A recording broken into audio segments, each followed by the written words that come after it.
খালেদা জিয়ার মৃত্যুতে শোক জানিয়ে লাগানো ব্যানার পোস্টার ছাড়া বাকি সকল ধরনের ব্যানার পোস্টার সরিয়ে নিচ্ছে বিএনপি ও অঙ্গ সংগঠনের নেতারা।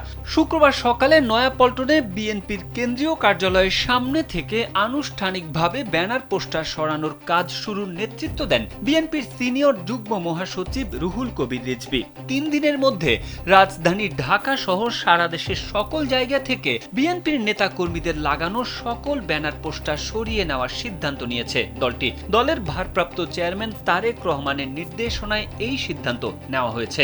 নয়াপল্টনের কেন্দ্রীয় কার্যালয়ের সামনে থেকে বিভিন্ন ব্যানার পোস্টার সরানোর কার্যক্রমের উদ্বোধন করেন রুহুল কবির রিজভী। রিজভী বলেন, সারা দেশে এটি চলবে। আমরা আশা করছি 3 দিনের মধ্যে সারা দেশ থেকে ব্যানার পোস্টার সরিয়ে ফেলব।